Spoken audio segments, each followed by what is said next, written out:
So it's that time of year again when we take time to honor the past year's great achievements. So please welcome me in joining our great CEO, Ashley Reilly, to the stage to give out this year's awards. Mr. Reilly.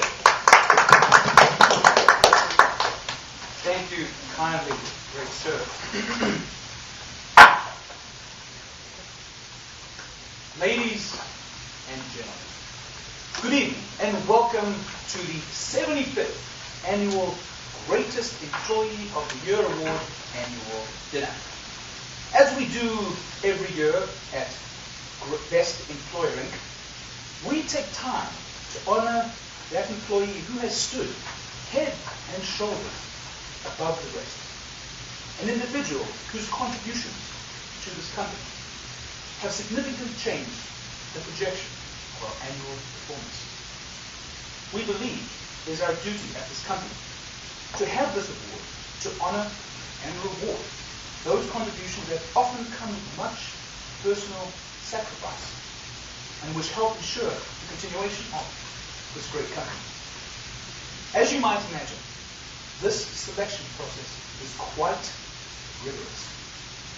Because of all the 10,000 individuals that this company has the honor of having in its employ, only one stands tall tonight. And for 2010, that individual is Mr. Hard Worker. For those of you who know Mr. Worker, you know that this recognition comes as no surprise.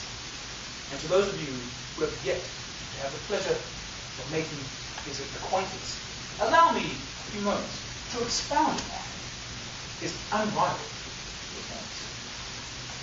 Mr. Worker, first and foremost, is our most tenured employee. Having been with us for 25 years, 25 continuous years, without a sick day or even a day off. In fact, even on his wife's funeral, Mr. Worker was back in the office that night, catching up on emails and prepping for a regular Monday morning intake. That is the level of dedication that we are talking about. And if you've ever walked past his office, you have seen this dedication in action. He is always the first in the office, and is always the last to leave. Fittingly, there are no distractions in his office. No family pictures, no vacation memorabilia, because he's never taken them. And no windows to look out of, because when you always have your head down, who needs to see the outside world? Not Mr. Worker. As for his critical contributions, one such tipping point comes to mind. Remember the Acme company merger just a few months ago? Well, Mr. Worker was instrumental in closing that deal. I remember it was the 11th hour of negotiations on the last Friday of the deal, and we needed to rerun our numbers to be ready for next week, Tuesday's board meeting. Knowing that it would take about half a day to rerun these numbers, I asked Mr. Worker to dedicate all of Monday coming through with this analysis so that we could have it first thing Tuesday morning. Well, being Mr. Worker, the pillar of dedication that he is, he missed his daughter's high school graduation that weekend just so that I could have those numbers first thing Monday. Even though this was completely unnecessary, he did it just in case I needed it.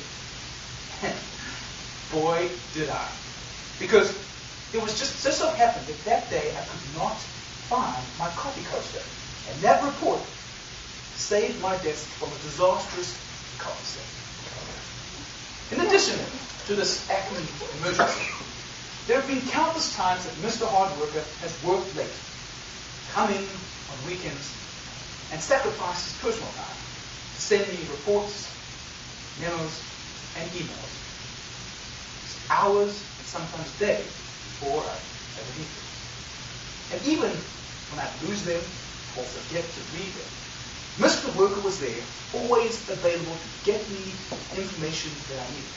In fact, this one time, he even teleconferenced me in from the toilet to tell me that the graph that I needed was on page 8 instead of page 18. Who knew? Not me, apparently. Mr. Worker, you are the man. This is who we can all aspire to become. A consistent hard worker with a persistent, undying dedication and a personal sacrifice holding best employee ranking above all else. And for your efforts, you get this magnificent trophy with your name on it, no less. And it's got to be worth at least $20. So congratulations, Mr. Worker. Wherever you are out there, please come forth and accept your prestigious award. I'm sorry, what was that? He's still in the office. Of course he is. So I will graciously accept this on his behalf. And I'll tell you this, Mr. Worker. Now that we've given you this award after 25 years of dedication, we expect 25 more. Because I know retirement is completely out of the question. In fact, you're going to work for us so long that you're going to die in your office. And on your headstone it's going to say, here lies Mr. Hard Worker, who died doing what he loved most, making memos, reports, and PowerPoints. All the stuff that really, really matters. That's the first one.